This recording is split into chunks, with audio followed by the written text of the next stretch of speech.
Bonjour à toutes et à tous et bienvenue dans ce tutoriel qui va être consacré donc à la série Débuter en JavaScript et principalement on va parler des boucles.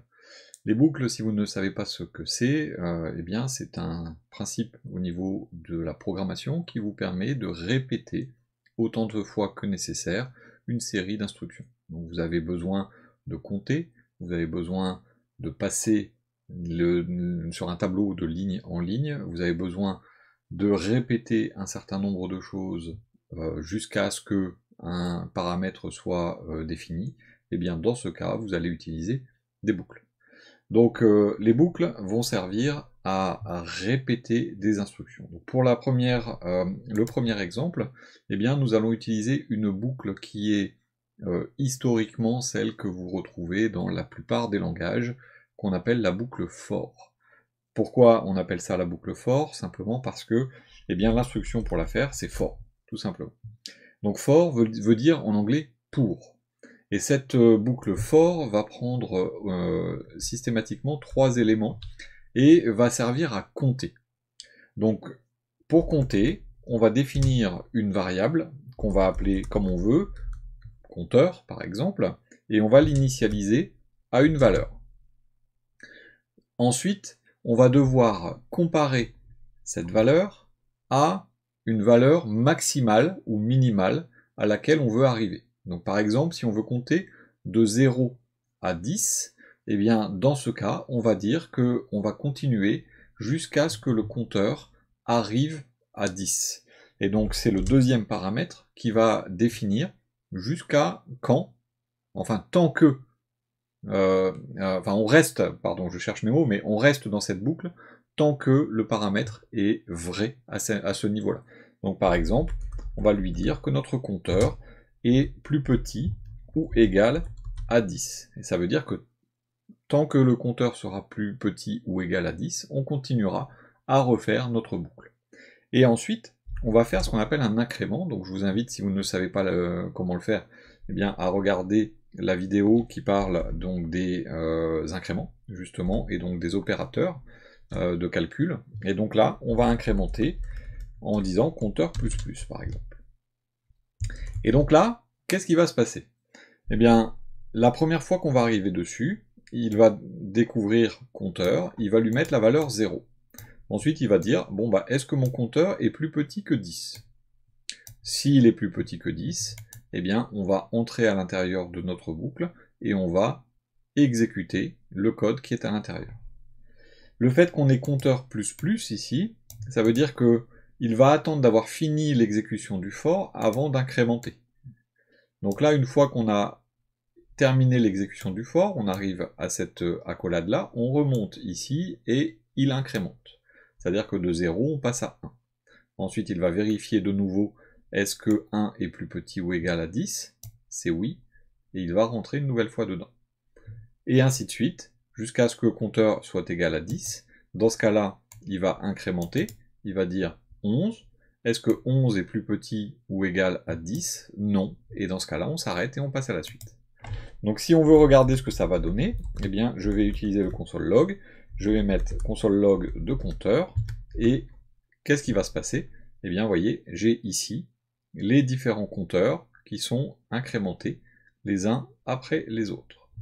Donc bien sûr, vous pouvez mettre le nombre que vous voulez, et il va vous incrémenter automatiquement jusqu'à ce nombre. Si vous voulez compter de 5 en 5, eh bien vous faites non pas plus plus, mais plus égale 5, et dans ce cas-là, vous allez compter de 5 en 5. Alors ça va servir à quoi? Ça va servir quand vous allez avoir besoin de nombres qui s'incrémentent justement, ou qui se décrémentent, puisqu'on pourrait faire la même chose dans l'autre sens. C'est-à-dire que là, alors attention, on peut faire des boucles infinies assez facilement. Donc si je veux, par exemple, que mon compteur commence à 100 et se termine à 0, eh bien, je vais mettre compteur est égal à 100, compteur supérieur ou égal à 100, je veux le décrémenter, donc c'est inférieur ou égal à 100 aussi, et compteur moins égal 5, et là, en fait, si je fais ça, eh bien, je vais partir en boucle infinie, Bon là je suis déjà parti en boucle infinie de toute façon, sur mon navigateur, parce qu'il se remet à jour automatiquement. Mais faites très très attention à ce que vous écrivez, parce que là, vous voyez, le navigateur, en fait, il est en train d'incrémenter, d'incrémenter, d'incrémenter. Et là, pareil, hein, ça va être supérieur ou égal à 0 pour compter, hop, supérieur ou égal à 0. Et donc ça veut dire que de 100, je vais descendre de 5 à chaque fois, et je vais le faire tant que je suis supérieur ou égal à 0. Donc là, mon navigateur hein, a planté, à cause de ce qu'on appelle donc une boucle infinie. Si vous voulez ne pas subir ces boucles infinies, faites très très attention au code que vous écrivez, puisque ça peut aller très très vite dans la génération justement de ce type de boucle infinie et planter complètement votre navigateur. Donc là, ce qu'il faut vraiment faire dans ce cas-là, c'est fermer le navigateur et attendre en fait hein, que on vous donne accès à cette fermeture.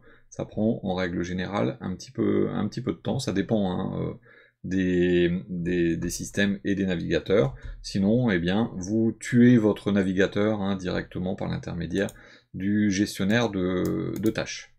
Donc là, une fois que votre navigateur est fermé, donc moi ce que je vais faire, je vais rouvrir hop, avec Live Server, voilà.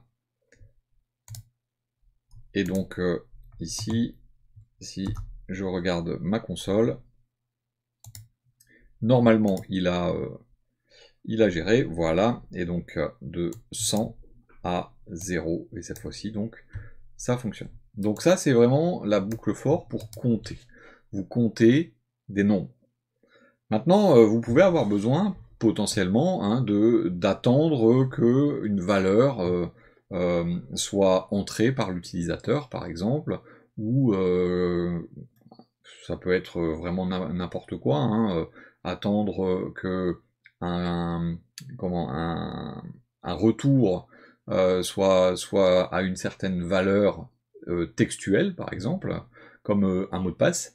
Vous voulez bloquer un accès, eh bien vous pouvez très bien mettre une boucle qui ne va s'arrêter qu'à partir du moment où vous avez une valeur exacte, et avec une entrée de l'utilisateur par exemple. Alors bien sûr le mot de passe n'est pas adapté, hein, puisqu'on ne fait jamais de protection mot de passe par JavaScript, parce que le JavaScript est lisible directement, mais par exemple, je peux très bien demander à avoir un mot de passe. Là je vais prendre cet exemple-là, hein, mais faites attention, ça n'est pas du tout adapté, mais pour donner l'exemple de cette boucle, c'est vraiment quelque chose qui va être relativement clair. Donc par exemple, je vais faire un let pass égale, et puis je vais mettre AZERTY. Voilà. Et donc je vais utiliser une autre boucle qui s'appelle le while. Et je vais faire tant que. While veut dire tant que. Pass est différent de brouette. Je vais demander à l'utilisateur, pass, je vais faire prompt, et je vais lui dire entrer le mot de passe.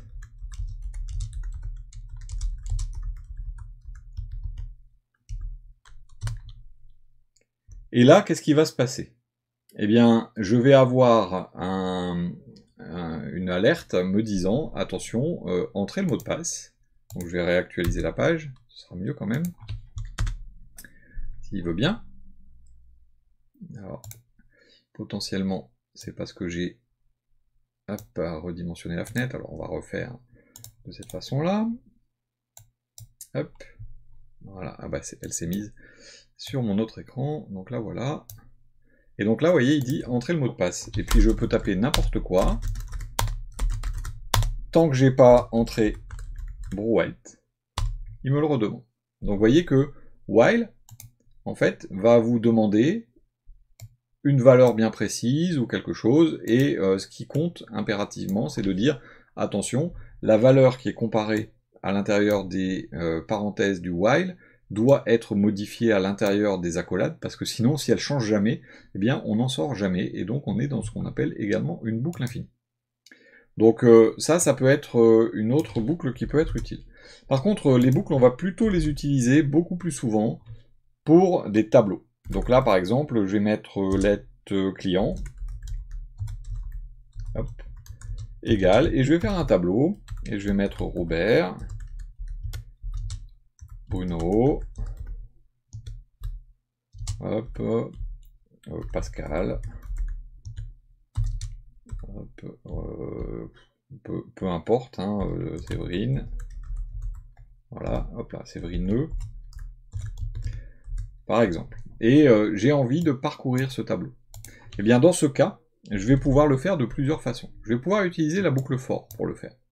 Il y en a qui vont le faire avec for systématiquement, alors moi je l'utilise plus trop, mais il faut le savoir. Je peux faire un let quelque chose, hein. Moi je utiliserai ligne égale 0. Alors pourquoi je commence à 0? Parce que pour arriver à Robert, il faut mettre client 0. Donc je vais aller à partir de 0.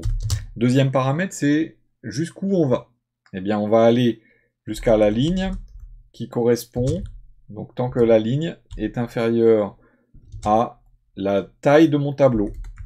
Client.length. Je vous conseille d'aller regarder le module sur les tableaux, hein, si vous ne connaissez pas. Et ensuite, je vais faire ligne plus plus, qui va me permettre, en fait, ici, de faire console log. Je vais d'ailleurs rouvrir ma console log de client, crochet, et là je mets la ligne. Et je vais avoir donc la liste de mes clients qui va apparaître en théorie. Alors console log, tiens, il me le fait pas, alors je vais enlever ça. Et j'ai pas mis supérieur, c'est inférieur. Voilà. Donc on rentrait pas parce que la ligne était toujours en dehors. Donc voilà. Et donc là, j'ai bien Robert, j'ai Bruno, j'ai Pascal, j'ai Séverine. Donc on est bien passé sur chacune des lignes. Là, si je rajoute par exemple Kevin, voilà, et donc j'ai Kevin qui vient s'ajouter. Vous voyez, sans modifier ma boucle for. Alors ça, c'est la façon, on va dire, la plus ancienne de le faire. Personnellement, je l'aime pas trop parce que bon, bah, c'est un peu compliqué. Et il y a en plus une nouvelle version, le for, appelé for in. Et donc si je fais un let ligne in client, regardez ce que je récupère si je fais un console.log de ligne. Vous voyez, je récupère les index 0, 1, 2, 3, 4. D'ailleurs, je vais faire un console.table de client. Comme ça, vous verrez de quoi je parle. Voilà, on récupère les index 0, 1, 2, 3, 4 qui sont là. Donc on récupère effectivement ces index à l'intérieur du for in dans la variable ligne. Et donc il me suffit de faire client crochet ligne. Et là, je vais avoir la même chose, vous voyez, donc que pour la première boucle. J'ai exactement la même chose, mais c'est un tout petit peu plus facile à écrire que tout ça. Donc ça, c'est la deuxième méthode. La troisième méthode, c'est personnellement celle que je préfère, mais elle n'est pas toujours adaptée, hein. C'est le for off. Et là, je vais l'appeler valeur off client. Donc for off. Et là, si je fais un console.log de client, de valeur, pardon, pas client, eh bien, regardez, j'ai directement le résultat, exactement de la même façon que si j'avais fait comme ceci. Donc là, en fait, le for off va prendre directement la colonne valeur. Et donc, il va boucler sur chacune des valeurs de mon tableau. Alors, il peut y avoir des moments où j'ai besoin aussi bien de la ligne que de la valeur. Dans ce cas-là, j'ai une autre boucle qui existe, qui s'appelle le for each.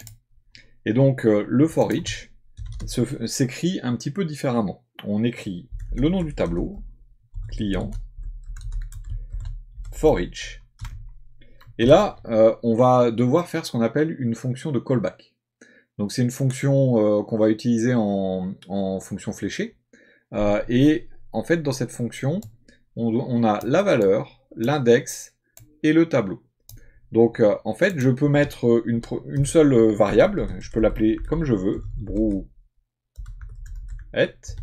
Je fais une fonction fléchée, comme ceci. Et donc là, si je fais un console.log de brouette, eh bien j'ai mes valeurs. Bon, bien sûr, il vaut mieux pas l'appeler brouette, il vaut mieux l'appeler valeur. Et dans ce cas-là, j'ai effectivement donc ma valeur. Mais je peux également récupérer l'index.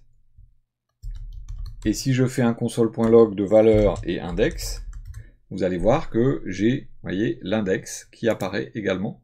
Donc on me dit bien 0 c'est Robert, 1 c'est Bruno, et ainsi de suite. Donc j'ai bien récupéré les deux valeurs. Alors attention, elles sont dans cet ordre-là obligatoirement.